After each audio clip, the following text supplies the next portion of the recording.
Hey guys, so today I'm going to do an unread pile. I have no idea how it got this bad. Actually, that's a lie, I know exactly how it got this bad. So these are all of the books that are on my two bookshelves. So there's the one here that you can see a very small section of, and then there's the one in my bedroom. And they're both all my books. And then there's two bookcases downstairs, a bookcase in my parents' room, which are mainly their books. There's an occasional book there that I bought but that goes with a series that they own, and a lot of those are books that I want to read but there was just no point buying a second copy of, so they should be on this list, but I cannot carry that many books upstairs because it's just no. This is a list of books that I own that I want to read. There might not be all of the books in a series because I might have read them, or I might just not own them. If there are more books in the series, I probably do want to read them, I just haven't got around to buying them because I'm gonna write a list of books I need to buy as well because people keep writing them, it's like it's their job or something. Okay, let's get started. I'm gonna start with the book that I'm currently reading and work my way forward. Shatter Me by Tahara Moffi is the first in the Shatter Me series. It's then followed by 2 novels and 2 novellas, and I'm only 112 pages in, but I'm really enjoying it. The next book that I'm going to read after that is Panic by Lauren Oliver. This is her 4th novel, I believe, and it's a standalone about a town where all the teenagers play these really dangerous games in the hope to win the biggest prize ever. After Tomorrow by Gillian Cross, about 2 boys who are trying to escape the apocalypse. The Young Atheist's Handbook by Alam Shaha. I really hope I'm saying that name right, but I'm probably not. A memoir book about being an atheist while growing up in a heavily religious background and family.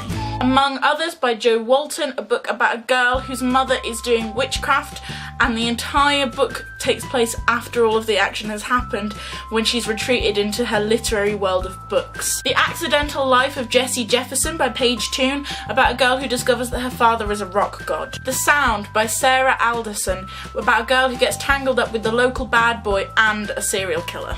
Spies by Michael Frayn, about a boy in the Second World War who discovers that the Germans have infiltrated his family. I didn't buy this book, it was a prize that I won through school, but I'm still kind of interested. Tithe by Holly Black, a retelling of a fairy tale about a girl who can see fairies. This was a birthday present, but I'm super excited to read it. More Anthology and How to Be a Woman, although I don't have that with me, by Caitlin Moran, 2 of her feminist books. I also really want to read How to Build a Girl, although I don't have that yet. Reclaiming the F Word by Catherine Redfern and Kristen Ayen. I really hope I'm saying that last name right. And as the title may suggest, it's another book about feminism. Prince of Shadows by Rachel Kane, a retelling of Romeo and Juliet that focuses more on Rosaline and Benvolio. The Psychopath Test by John Ronson, which I think is a kind of looking at mental health and psychosis and other interesting things like that. Daughter of Smoke and Bone by Lani Taylor. I have absolutely no idea what this book is about, but I have to read it because all of BookTube is yelling at me to. Signia by S.J. Kincaid, about World War III taking place in virtual space. Picture Me Gone by Meg Rossoff, about a girl who can sense what people are thinking and feeling, and how her father's involved in a friend of hers disappearing. The Ask and the Answer by Patrick Ness, the second book in the Chaos Walking trilogy, about a boy called Todd and his troubles in the New World. Everybody Sees the Ants by A.S. King, about a boy who is being bullied and how that intertwines with his grandfather never returning from the Vietnam War. The Husband's Secret by Leanne Moriarty, about a woman who finds a letter written in her husband's hand that says, "In the event of my death," and the dark secret that he's been keeping. Change of Heart by Jodie Pickle, about a woman who has to decide between letting her daughter die or giving her the heart of the man who killed her father and sister. Anna Dressed in Blood by Kendall Blake, about a boy who can see ghosts and then falls in love with a girl ghost. 13 by Tom Hoyle, about a group of people who want to kill all of the boys who were born at the very beginning of the year 2000 before the end of the year 2013. The Fifth Wave by Rick Yancey, about the alien invasion. Half Bad by Sally Green, about witches and a boy who is half good witch, half bad witch. Throne of Glass by Sarah J Maas, about a female assassin and all of her badassery. The Handmaid's Tale by Margaret Atwood, about a dystopian future in which women are either wives or the women who give birth to everyone's children. The Silver Chair and The Last Battle, both by C.S. Lewis, the last 2 instalments of the Narnia series. Confessions of a Shopaholic by Sophia Kinsella, pretty obvious title, it's about a woman who can't stop shopping. Teardrop by Lauren Oliver, I honestly have no idea what this is about, but I really enjoyed her previous books. Scorpia and Archangel and the rest of the series that I don't own, about Alex Rider, a teenage spy, all written by Anthony Horowitz. The Fear and the continuation of the Enemy series, all by Charlie Higson, about what happens when everyone over the age of 14 turns into a zombie. Serafina by Rachel Hartman, about a talented musician who may or may not be able to bring peace between humans and dragons. It sounds fucking awesome. Rune Marks by Joanne Harris. I don't really know what it's about, but there are runes and magic and apparently it's really, really good.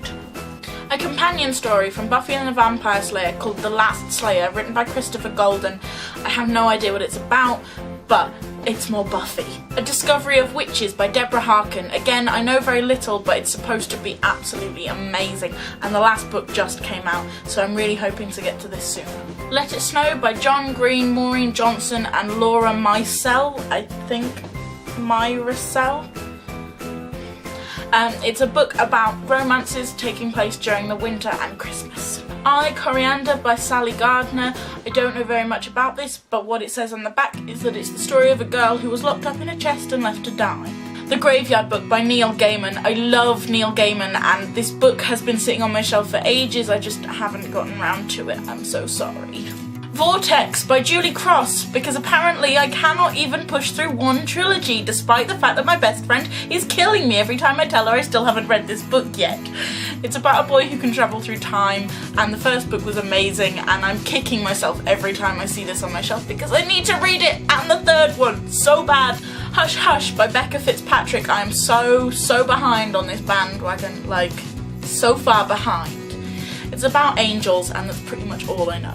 Size 14 is Not Fact and Size Doesn't Matter, both by Meg Cabot, the 2 next novels in the Heather Wells mystery series. This is about a girl who's struggling with her size while simultaneously getting a degree and, you know, solving murders. What's not to love? Every book in the Artemis Fowl series by Owen Colfer. I have not read a single one, and I feel really bad about it because they're so shiny. Ruby Redford, Take Your Last Breath by Lauren Child. I really want to read this. It's about a girl who is 12 and a spy. The Kite Rider by Geraldine McCorrine. I really hope I'm saying that name right. It's about a boy who is strapped to a kite and flown into the clouds to be among the spirits of the dead. Starcrossed by Josephine Angelini, which I think is about a retelling or an evolution or reincarnation of Greek gods. Just Your Eyes by Linwood Barkley, about what happens when 2 brothers discover a murder scene through Google Street View. Books 10 through to books 15 of the Morganville Vampires books by Rachel Kane. They're about vampires in a town called Morganville, and I stopped reading the series because they were taking a while to come out and then things got ahead of me. And anything after book 6 in the Weather Warden series, also by Rachel Kane. Again, I was reading the series, I stopped because there wasn't one out for another 6 months, and then suddenly 4 years had passed and there were a whole bunch of new books. Wicked by Gregory Maguire, a retelling of The Wizard of Oz that the musical Wicked is based on. The Wicked Lovely series by Melissa Marr, about a girl who can see fairies. Everlasting by Alison Noel, the last book in the Evermore series about people who live forever by being reincarnated. The Gossip Girl novels by Cicely von Zeisgner. I'm so saying that name wrong. About a bunch of high society teenagers who live in Manhattan and the girl who runs a blog about them all and is kind of an evil bitch. Nightmare Stairs by Robert Swindle, about a girl who continuously dreams about falling down the stairs. Invisible and Time Snatch, both by Robert Swindle, one about what happens when you build a time machine and the other about what happens when one of you turns invisible. The Shiver series by Maggie Stiefvater, which I think is about werewolves, but I could be very wrong. Feather Boy by Nikki Singer, about a thing that I've seen the TV adaptation of already. I can't remember. I'm sorry. The Lying Game by Sarah Shepard, about a girl whose twin is murdered and she takes over her life. Love is a Many-Trousered Thing and Stop in the Name of Pants, both by Louise Renison, about the diary of Georgia Nicholson and her ever-evolving strange love life. The Mortal Engines Quartet by Philip Reeves, which I have no idea what it's about, but steampunk and air spaceships. No Such Thing as Dragons by Philip Reeves, which, come on, there's dragons in it. The Johnny Maxwell Trilogy by Terry Pratchett, about a boy who manages to save the world, stop bombs and talk to dead people. The last 3 books in the Ruby and the Smoke Quartet, all written by Philip Pullman, about a girl called Sally Lockhart who is a total badass, despite the fact that in Victorian London she has about as many rights as a plant pot. Once Upon a Time in the North, a companion book by Philip Pullman about what exactly happens in the science side of his trilogy, His Dark Materials. Enders by Lissa Price, the sequel to Starters, about a world in which there are no grown-ups, only the really young and really old, and the young people are allowed to sell off their bodies to be inhabited by old people for periods at a time. The Pack by Jodi Picoult, about 2 teenagers who decide to commit suicide and their parents have no idea why. The Storyteller by Jodi Picoult, about a woman who discovers that the pillar of her community is also a murderer. Second Glances by Jodi Picoult, about a man whose fiancée dies and then he thinks he sees her in an Indian burial ground. Lone Wolf, about a man in a coma and his family having to decide whether or not to turn off life support. This is way too many books. Like, I have 6 piles here of books, all that I haven't read. And it's a little bit depressing because I cannot read all of these books. It's just, I don't have the time! But yeah, so this is a scary TBR. Shall I count them? Shall we see how many books I actually have to read? 90 books. 90 that I own that I haven't read. It's fewer than I thought it was gonna be, but more than I'd hoped. Some of these books are not on my real TBR, they're just on my I haven't read these list. So there's also a TBR that includes books I need to reread. If I want to reread the series and finish it, then I'm going to start from the beginning again. So with the Evermore books, and these aren't all going to get read. I know that already, because there are new books, better books, other books that I want to read. So a lot of these probably won't ever get read, or if they do, it won't be for a while. So like Star-Crossed or the Artemis Fowl books, or the Georgia Nicholson books. I don't think I'm gonna read those, but we'll see. And in the meantime, I will drown in books. I will see you guys next time. Thanks for watching. Bye. 85, 86, 87, 88, 89, 90. It's not even true. It's not even all of them. Fuck. Nyha. I don't think I can leave them all out like this.